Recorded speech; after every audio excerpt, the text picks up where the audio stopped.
Welcome to the Nobody Guide to Life, where we provide tips and tools for personal growth, personal development, and your spiritual journey that you can use right now in your everyday life. I'm J.A. Plosker. You can always find out more at japlosker.com. Thank you for joining us. So my listeners know that I love to talk about and practice mindfulness. I make mindfulness techniques a part of my daily life, and now I speak about that topic anywhere I can. So thinking back on my life now, I wish that those practices that have become so important to me now had been taught to me in school, that I could have had some help with the stresses and strains of growing up through the helpful techniques of mindfulness.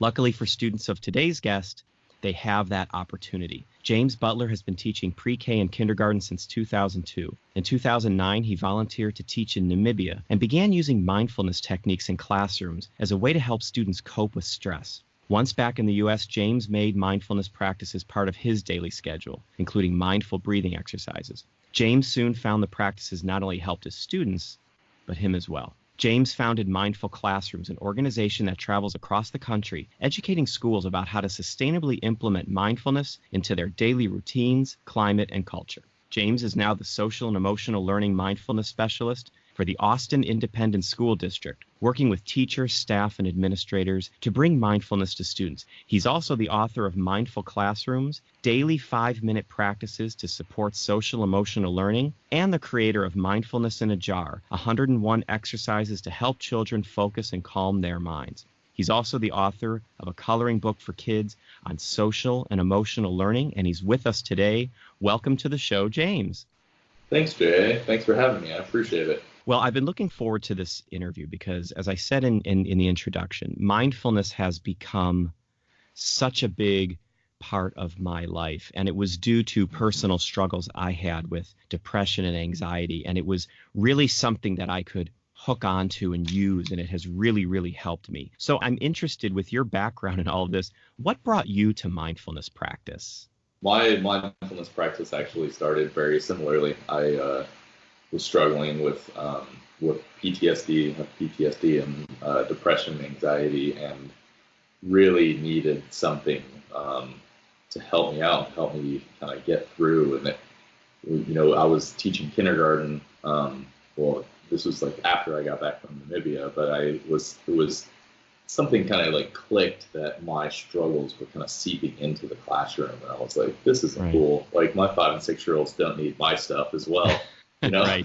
They have enough on their plates. And so I actually learned about mindfulness through therapy, and then just started practicing, using it in the classroom. It was for myself, really. And then I noticed that the kids were really getting into it, but it all stemmed from I needed support moving through and working through my own struggles with depression and anxiety. How did you notice it? Because I think this is an important conversation for listeners. When you first started with mindfulness and you were so aware of the fact that you needed that tool, like I did too, what were the first signs that you felt something in you was changing or shifting? Yeah, I felt like I was able to see my students' problems in a totally different light. I was able to see to the root of the behavior and not the behavior itself. Whether it was, a student like yelling at me, or, their classmate, or occasionally things being thrown across the classroom. Yeah. To see what was causing the behavior, and not just like, oh, you're not following the rules or whatever, And I was able to be like, okay, are they hungry? Did they sleep well last night? Are they sad? Are they, like, what's really going on? And that was something that I felt like I paid attention to some, but oftentimes when I, my own stuff kind of like, made that pretty foggy, and I wasn't able to see it all the time. And once I started practicing mindfulness, I was able to kind of like really see to the root of behavior and not take things personally like I used to, and really helped me connect with my students and their families on a much deeper level. That's really interesting. You actually took us down a road there that doesn't come up often in these discussions. Sometimes when we're talking about mindfulness, it's so much about what it does for us as individuals. And that's great. And that's so powerful. And it's saved my life. It literally saved my life. But you took us down an interesting road there. From your perspective, one of your tells that mindfulness was working was how it made you see others. Now, that's a piece that isn't talked about very often. How did your students react to that? Did you ever notice an energy shift in the classroom, or did you notice a shift in your students as well as in yourself? Most definitely. Yeah, I think, just I was able to see others based on my own self-awareness, just to be able to kind of like respond. And then I noticed as a result, because I was kind of modeling that and because we were practicing mindfulness more consistently, that they were also responding as opposed to reacting. They were naming their emotions. They were solving conflicts with one another with little to no assistance from me as the teacher. There was definitely a shift, like a pretty seismic shift in my classroom that I did not, I'm going to be honest, I didn't fully expect. I was doing it for myself in the classroom. I was like, I really need this 5 minutes. I just, it actually started, I found this really cheesy yoga YouTube video that we just did every day during our morning routine. Wow. And, it was sun salutations for, familiar with yoga with downward dog and cobra. So there's their 5 and 6 year olds. When downward dog happens, they start barking and cobra pose. There's hissing like snakes, and I'm sitting there just breathing, just just really getting centered. And I did it so the kids would enjoy it. But then I noticed the shift in their behaviors and their just overall handling of their emotions. It was incredible. I was like, this stuff is magic.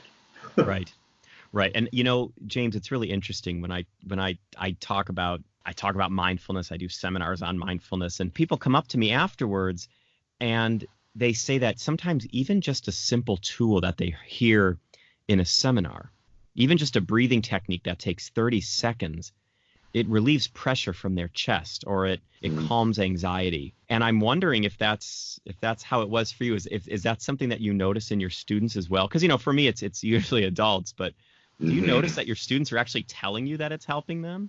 Oh yeah, for sure. And when we, I'm not full-time in the classroom anymore, and I'm just full-time as the mindfulness specialist. But when I was in the classroom and now working with teachers and staff, I hear the same thing with teachers. Well, a perfect example is when I was teaching pre-K, I had students that would come up to me and be like, Mr. Butler, my amygdala is going crazy.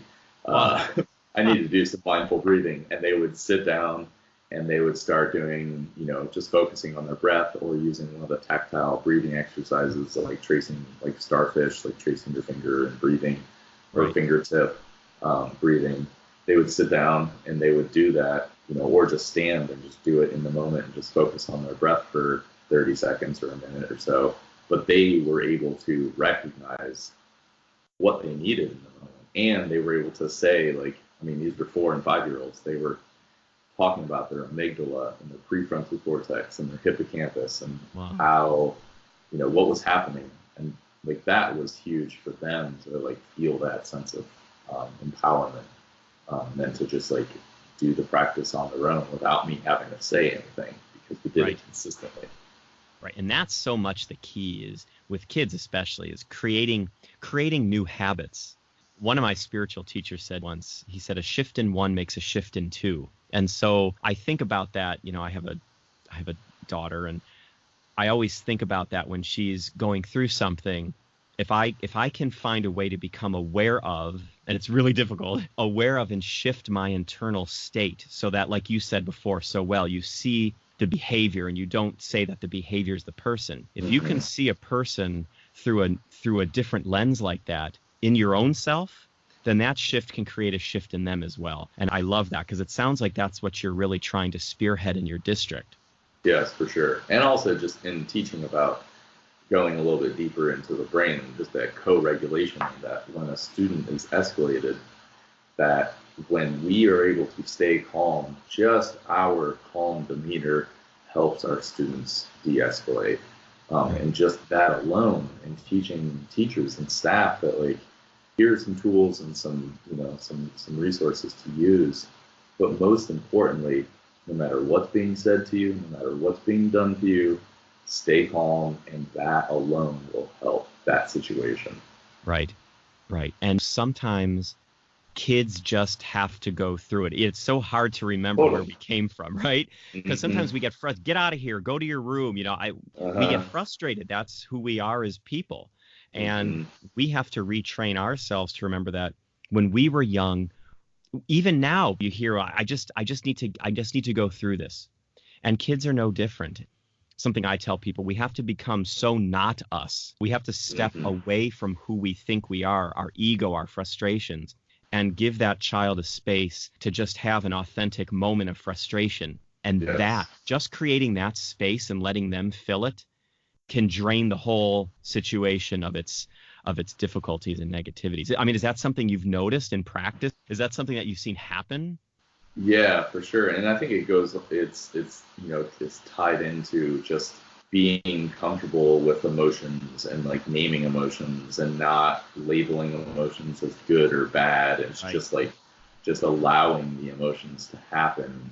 Because I feel like, for so long, I know I was taught like, oh, it's not good to be angry. You can't be angry. And then it turns into this like self-talk of when you get angry with yourself, Right. which creates this like vicious spiral instead of just being, all right, I'm angry right now. What can I do to move through this? What can I do while I'm experiencing this emotion? Yep. Um, and how can I respond to it?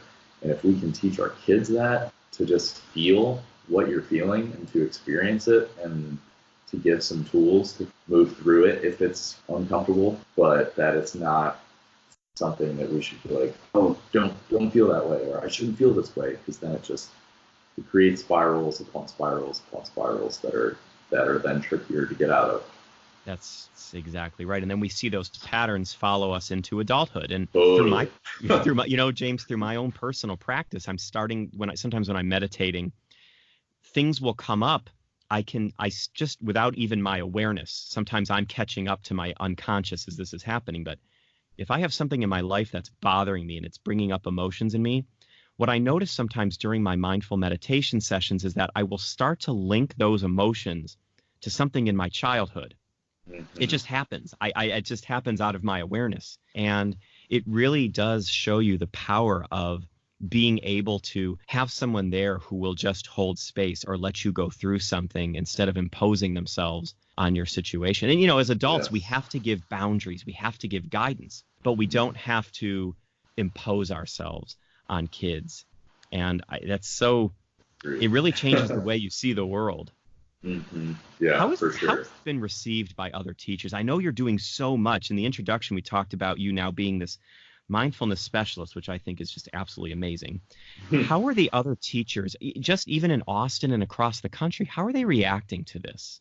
I mean, it's being received pretty well. There's definitely, some pushback and some skepticism, but the way that I kind of share mindfulness with teachers specifically, because I was a classroom teacher, is that this is really, teaching is hard, Yeah. stressful, and it's demanding.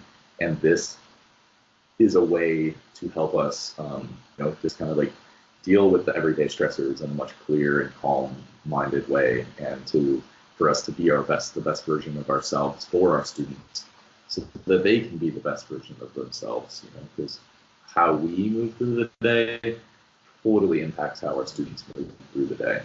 Right. So just sharing this as like this.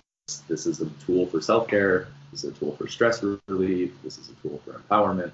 And I'd say, and also stressing, you don't have to, like with regards to using it in the classroom, one, practice it on your own. Develop some type of personal practice. It doesn't have to be something crazy like a 10-day silent retreat. You don't have to do that. But like play around with it. Download the Calm, download Stop Rethink, because both of those apps give their apps away for free to educators. And just explore, and then use it in the classroom so you can empathize. But I think connecting to real teacher problems has helped with buy-in a lot. And there's going to be skepticism. There's always initiatives that come in through education, and it's just like, oh, here we go again. Now we have to do this. Right. What are we going to do in 3 years? What's the new thing going to be? And one of my main goals is to just get people to think of mindfulness as like the philosophy of education. This is how we are teaching. We are present. Right. We are being non-judgmental. This is how we are learning. We're in the moment. So really stressing, like, you don't have to add an extra 15 minutes to your day. Figure out, do you do morning meeting? Do a couple minutes of mindfulness during your morning meeting. Do you struggle with transitions? Because oftentimes transition times, place to place, activity to activity are hard. So incorporate a minute of mindfulness into the transition, or incorporate it as you're moving through the school. So just really trying to get teachers to think about it as like an integration, as opposed to like yet another thing to do with the classroom setting, but also at home as well. Well, I think you bring up a really interesting point, and it's this. I think with parenting, even for those of us who aren't teachers, even parents who get so much advice from so many different areas, you can't parent without getting advice. And you think, oh, here we go again. Here's something else to remember. Here's something else to do. And I love that you're bringing that thought process into school. It's not just another parenting trend. It's a way of being a parent that carries into your entire life. And it transcends religion. It transcends any particular doctrine. It's ancient. And what we're doing is just tapping into a stream that's already flowing. And that's something that I think is important to let people know, especially in public school districts, or when I'm speaking to social workers or people in religious groups. It's important to emphasize that all traditions at some level have practices of mindfulness. And you can call it prayer, you can call it meditation, you can call it breath work, but it transcends labels. So I love what you're saying, because I think it's really an important message to overcome resistance.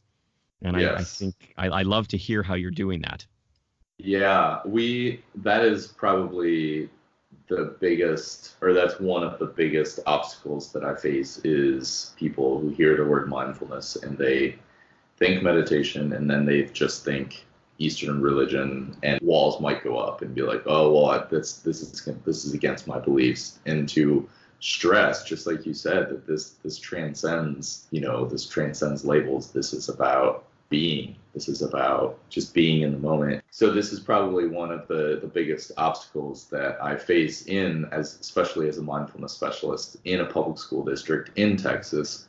And I just named that, I know that sometimes people hear the word mindfulness and they think religion, and we're trying to keep religion out of schools, and I stress that, I think it's important to acknowledge that thousands of years ago, mindfulness has its roots in Hinduism, Buddhism, but that what we're doing is secular, and what we're doing is focused on science, and what we're doing is focused on how this can help our students and our teachers move through the day, and to learn, to maximize our learning potential, and to maximize our relational potential, which everybody wants. No matter your belief system, you want your kids to learn, you want your kids to relate and to get along, and this is a tool that helps with that. So I really stress that, and we actually have a letter that we use in the district that kind of explains very basically what mindfulness is and how it's secular and some of the brain benefits and what it kind of looks like. And there's a blurb from our superintendent supporting mindfulness in schools, and we have it translated into 6 different languages. And we really we're proactive about that and using that letter, so that if parents have concerns, we can talk about it, and it's more of a proactive conversation instead of a reactive conversation. Honoring where everybody's at, right. Listening, naming that, but kind of explaining how this transcends labels. This is for everyone. Right. And that's its gift. And we could call it breath work. Yeah. It just, unfortunately, it has a label that's now associated with, well, fortunately for me, because I study comparative religion, but yes. Unfortunately for situations like what you're in, it's tied to eons of religious practice. But now, science is showing us that the positive effects on health, lowering blood pressure, helping us groove new pathways in the brain, helping us to manage psychological symptoms and difficult emotions, that takes center stage. And it takes me to your books now and your products. So you're trying to bring this message of mindfulness to classrooms worldwide. Talk to me a little bit about Mindful Classrooms and Mindfulness in a Jar, which I think is fantastic. So tell me a little bit about those.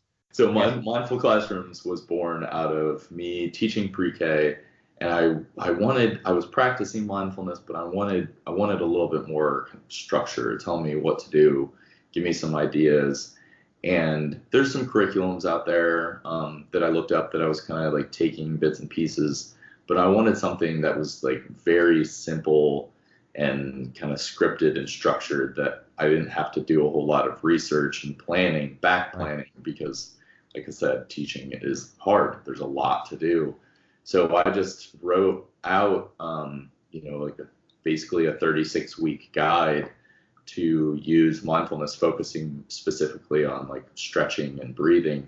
And it was just like every day of an entire kind of traditional 36-week school year, here's a pose to do that incorporates movement and breath, and then here's a breathing exercise to do that also has a social and emotional learning kind of like aspect to it that can be used throughout the day, or just like as a conversation starter about empathy or self-compassion, or fair ways to play, different things like that. Right.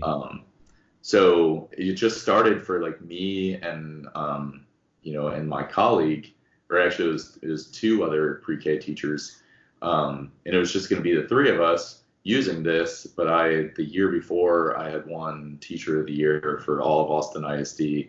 Wow. Which was a huge honor and gave me a platform to speak about things and to kind of have a direct connection to the superintendent. So I shared what I wrote with him, and Dr. Cruz was like, let's pilot this in the district. And I was like, wait, what? This is just supposed to be for the three of us. So I trained 20 teachers on kind of how to use it. And then by the end of the year, it was being used by 400 teachers.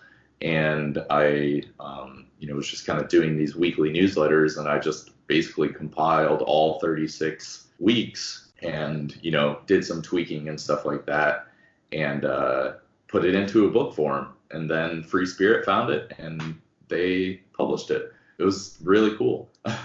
Wow. So now it's being used throughout the country, and so it's like I really focused on kind of like the 5 minutes.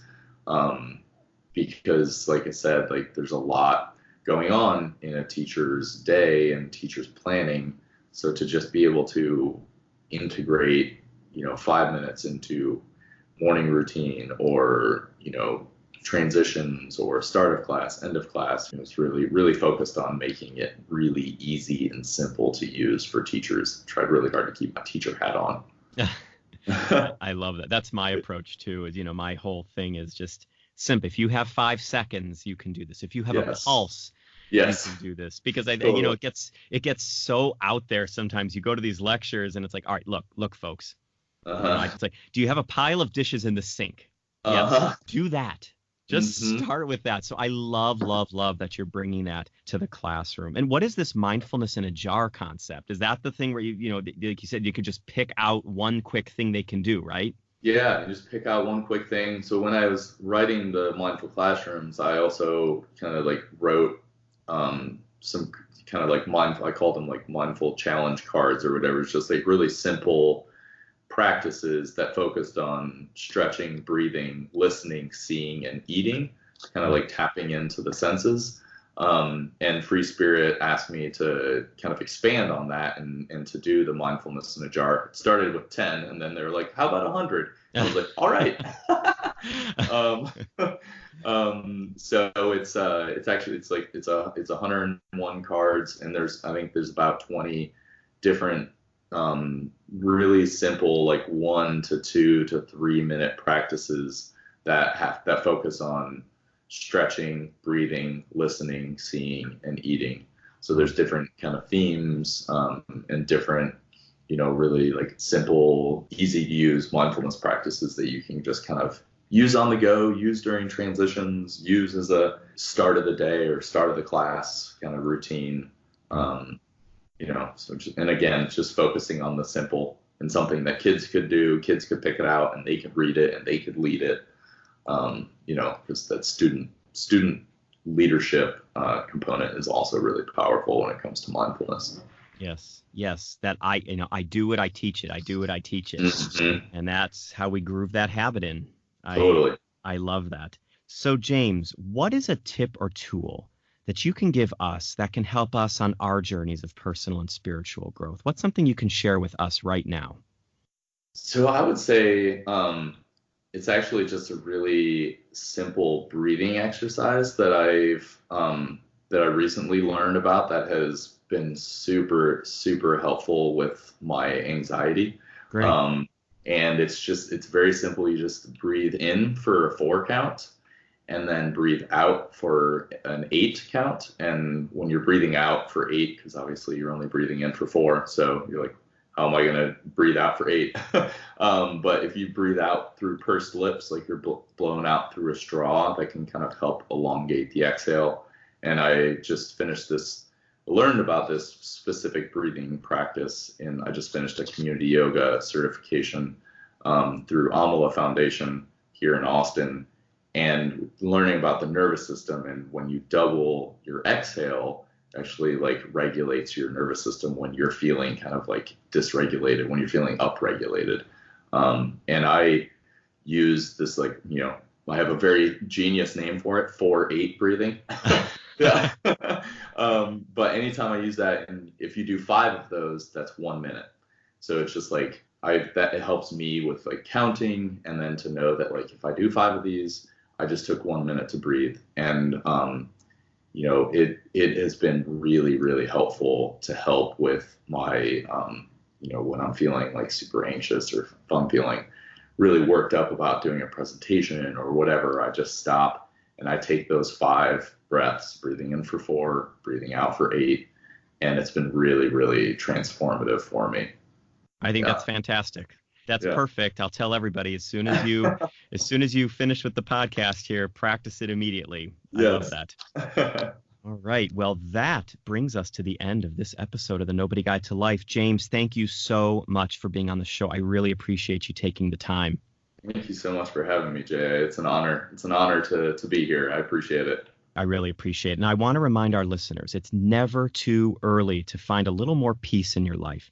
Look, we're living in stressful times now, and we should do whatever we can to help children reduce the destructive effects of anxiety, of depression. So a few simple exercises may have the ability to help center us, and we should do whatever it takes to ensure that children have these powerful coping skills. And who knows, maybe a few adults will even take the lesson to heart and change their lives as well. You can find out more about James's book, Mindful Classrooms, Daily 5-Minute Practices to Support Social Emotional Learning, and his product, Mindfulness in a Jar, at mindfulclassrooms.com. You can also find them at Amazon. Those links will be in our show notes. And he does have a coloring book out for kids. Head over to mindfulclassrooms.com. And you can always check out more at japlosker.com. Reach out to us on Instagram at japlosker, or you can subscribe to the Nobody Guide to Life YouTube channel.